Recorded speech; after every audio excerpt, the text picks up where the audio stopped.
इस वक्त हमारे देश में गाय के नाम पर गजब का कोहराम मचा हुआ है। पश्चिम बंगाल में गाय की कुर्बानी पर अचानक से रोक लगा दी गई है।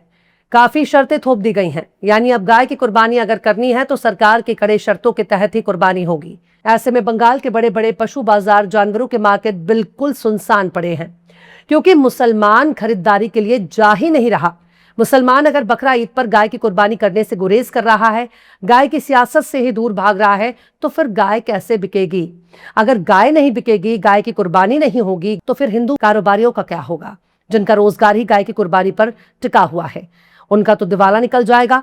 जिन्होंने कुर्बानी के लिए गाय पाल रखी थी, जो गाय को बेचना चाहते थे लेकिन अब बेच नहीं पा रहे हैं, क्योंकि कोई लेने के लिए ही तैयार नहीं। अब तो बस एक ही काम रह गया है, गौ माता को फूल माला चढ़ा दो, आरती उतारो और उसके सामने बैठकर बीन बजाओ। गाय को मुसलमान नहीं खरीद रहे और अब गौ माता ही बोझ बन गई है। लेकिन बीजेपी ने जिस कड़े कानून को लागू किया है, अब उसका खामियाजा हिंदुओं को भुगतना पड़ रहा है। बीजेपी की सियासत अब हिंदुओं पर भारी पड़ रही है। सबसे ज्यादा तकलीफ मुसलमानों के बजाय अब हिंदुओं को होने लगी है, जिनका पूरा का पूरा बिजनेस मॉडल ही गाय पर टिका हुआ है। जो गाय को ईद के लिए पालते थे, जो इस भरोसे से पालते हैं कि मुसलमानों का त्योहार आएगा, जब बकरा ईद आएगा, तब कुर्बानी का वक्त आएगा तो हम इसे महंगे दाम पर बेचकर मोटा पैसा कमा लेंगे। पर साहब, अब वो दौर चले गए। मोदी जी की कृपा से, भाजपा की दया से, आरएसएस की मेहरबानी से अब हिंदुओं का रोजगार चौपट हो गया है। मुस्लिमों ने गाय खरीदना बंद कर दिया है, बल्कि यूं कहा जाए कि गाय का बहिष्कार कर दिया है। भाजपा का हथकंडा बंगाल के बहुसंख्यक हिंदुओं पर भारी पड़ गया है। सलाम, नमस्ते, सत श्री अकाल। मैं हूं आपके साथ हर्षिता मिश्रा और आप देख रहे हैं टाइम्स मेल। बंगाल के किसान अब बेरोजगारी के कगार पर पहुंच चुके हैं। जिन किसानों ने लोन लेकर गाय पाला था, उनके लिए कर्ज चुकाना बहुत मुश्किल हो चुका है। वो अब गाय बेच नहीं सकते। इससे तो इनका बहुत बड़ा नुकसान हो गया। मुसलमान भी नहले पे दहला साबित हो चुका है। जैसे ही भाजपा की सरकार बनी और जैसे ही 1950 के दशक का कानून फिर से लागू कर दिया गया, वैसे ही मुसलमानों ने गाय से तौबा कर लिया। वो समझ गए कि गाय कोई मुद्दा नहीं है, ये उनको ही निशाना बनाने के लिए किया गया है। लिहाजा मुस्लिमों ने कहना शुरू कर दिया कि हम गाय से एक कोस दूर ही रहेंगे। कुर्बानी तो दूर की बात है, हम गाय पालना भी छोड़ देंगे। कई मुसलमान उलेमा ने, यहां तक कि मस्जिदों के इमाम ने मुसलमानों से गुजारिश कर दी है, अपील कर दी है कि बकरे की कुर्बानी कर लो, पर गाय की कुर्बानी मत करो। अब इसे मुसलमानों की तरफ से एक बड़ी हिकमत अमली के तौर पर भी देखा जा रहा है। लेकिन बंगाल में जिस तरह से भाजपा ने बकरा ईद से पहले 1950 के दौर का कानून सख्ती से लागू किया है, वो अब हिंदुओं पर ही भारी पड़ने लगा, जो शायद भाजपा की सियासत के लिए बहुत बड़ी मुसीबत बन सकती है। क्योंकि बंगाल की धरती पर गाय का गोश्त या फिर गाय की कुर्बानी कोई बहुत बड़ी चीज नहीं मानी जाती थी। ऐसे में बंगाल के बड़े बड़े पशु बाजार, जानवरों के मार्केट बिल्कुल सुनसान पड़े हैं, क्योंकि मुसलमान खरीदारी के लिए जा ही नहीं रहा। मुसलमान अगर बकरा ईद पर गाय की कुर्बानी करने से गुरेज कर रहा है, गाय की सियासत से ही दूर भाग रहा है, तो फिर गाय कैसे बिकेगी? अगर गाय नहीं बिकेगी, गाय की कुर्बानी नहीं होगी, गाय का बहिष्कार किया जाएगा, गाय का ज़बीहा नहीं होगा, तो फिर हिंदू कारोबारियों का क्या होगा, जिनका रोजगार ही गाय की कुर्बानी पर टिका हुआ है? उनका तो दिवाला निकल जाएगा। जिन्होंने कुर्बानी के लिए गाय पाल रखी थी, जो गाय को बेचना चाहते थे लेकिन अब बेच नहीं पा रहे हैं, क्योंकि कोई लेने के लिए ही तैयार नहीं। अब तो बस एक ही काम रह गया है, गौ माता को फूल माला चढ़ा दो, आरती उतारो और उसके सामने बैठकर बीन बजाओ। पर सवाल यहाँ ये भी है कि अगर बीन बजाने से, आरती उतारने से कमाई हो जाएगी, या फिर पैसे मिल जाएंगे, या फिर लोन चुकता हो जाता, तो फिर आरती उतारने और बीन बजाने में कोई दिक्कत नहीं थी। गाय को मुसलमान नहीं खरीद रहे और अब गौ माता ही बोझ बन गई है। कुल मिलाकर यही कहा जा सकता है कि भारतीय जनता पार्टी के इस हालिया कदम से मुस्लिमों को कम नुकसान है। यहां तो हिंदुओं की लंका लगी पड़ी है और आगे आने वाले दौर में हिंदू अपने इस नुकसान का बदला भी भाजपा से जरूर लेगा, क्योंकि बीजेपी ने हिंदुओं के पेट पर लात मारा है।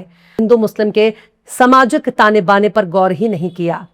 कुर्बानी देने वालों का तो कोई नुकसान नहीं किया, लेकिन हिंदुओं का ही बहुत बड़ा नुकसान कर दिया है, जिसका अंजाम बड़ा ही भयानक होगा।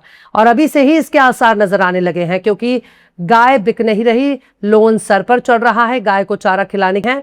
अगर बकरा ईद में गाय कोई नहीं खरीद रहा, तो गाय को पूछेगा कौन? फिर तो इन्हीं जानवरों को लाद कर केरल भेज दिया जाएगा, पौंडीचेरी भेज दिया जाएगा, नॉर्थ ईस्ट भेज दिया जाएगा, या फिर उन इलाकों में भेज दिया जाएगा जहां गाय के ज़बीहे पर कोई रोक नहीं, जहां गाय के गोश्त से नोट भी मिलता है और वोट भी। कुल लबोलुआब यही है कि गाय पर बहुत ही कायदे की सियासत देखने को मिल रही है।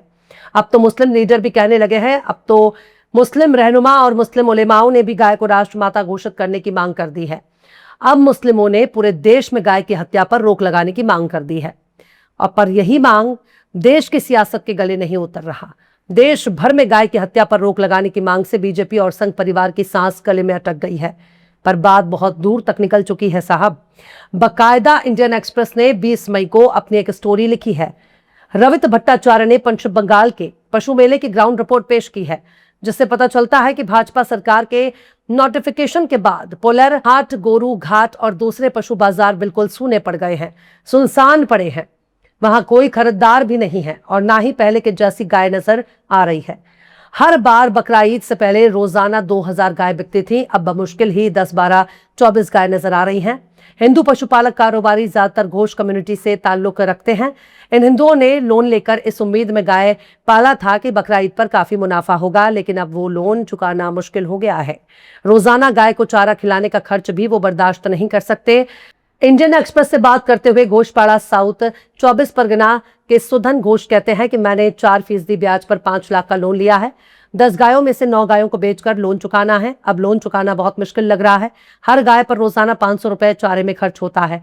गाय 7 महीने से 1 साल तक अच्छा दूध देती है, बच्चे नहीं दे पाती, उनको हम बेच देते हैं। अब सुना है कि 14 साल से ऊपर की गाय के लिए फिटनेस सर्टिफिकेट चाहिए, तभी इसकी कुर्बानी हो सकती है। सुधन घोष कहते हैं कि उम्र कैसे पता चलेगा, सर्टिफिकेट कहां से मिलेगा, कुछ मालूम नहीं है। ठीक उसी तरह सुधन घोष के पड़ोसी भास्कर घोष के पास 22 गायें हैं। भास्कर घोष कहते हैं कि हम गौशाला वाले हैं, दूध सप्लाई करते हैं। दादा के जमाने से हर साल ईद पर दूध न देने वाली गाय, बच्चे न देने वाली गाय को बेचते हैं। इस बार अचानक 1950 का कानून थोप दिया गया है, जिसके बारे में कभी सुना नहीं है। गाय 70,000 में खरीद कर कम से कम 1 लाख में बेचते थे। अब 7 लाख का लोन 5% ब्याज पर लिया है। चारा भी देना है, हम तो दिवालिया हो गए। इन गायों का क्या करें, कितने दिन चारा डालेंगे। खैर, भारतीय जनता पार्टी के बड़े बड़े नेता खूब प्रवचन सुना रहे हैं, पर साहब इन किसानों की दुख तकलीफ को कैसे दूर किया जाएगा। इन कमजोर तटपुंजियों किसानों की हालत को कैसे सुधारा जाएगा।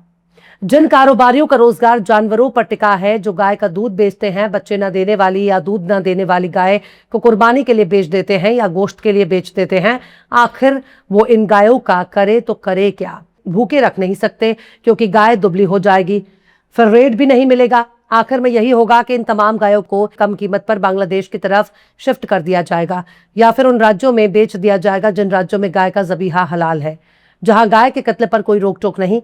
तो इससे नुकसान आखिर आम आदमी का ही होगा। सरकार को कोई दिक्कत नहीं है, सरकार तो मस्त चादर तान के सो रही है।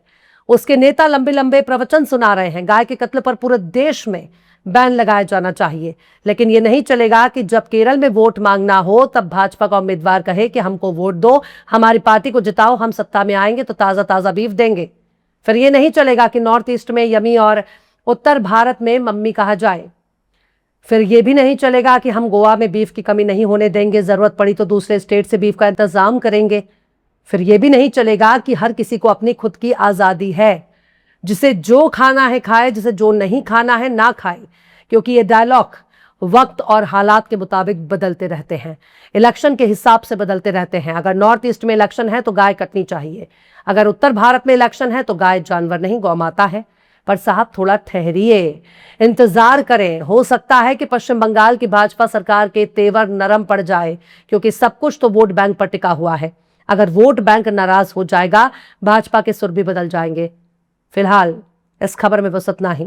यह एपिसोड आपको कैसा लगा कमेंट बॉक्स में जरूर से बताइए। पसंद आए तो लाइक करें, शेयर करें और बेबाक निष्पक्ष स्वतंत्र पत्रकारिता को सपोर्ट करने के लिए हमारे चैनल टाइम्स मेल को जरूर से सब्सक्राइब करें और बेल आइकन की घंटी वाली बटन जरूर से दबा दें, ताकि आपको हमारे आने वाले नए वीडियो की नोटिफिकेशन फौरन ही मिल जाए। फिर मिलते हैं किसी और वीडियो में एक नई खबर के साथ। हर्षिता मिश्रा को दीजिए इजाजत। जय हिंद। अगर अभी तक आपने हमारे चैनल टाइम्स मेल को सब्सक्राइब नहीं किया है तो जल्दी से सब्सक्राइब कर दें और बेल आइकन भी प्रेस कर दें।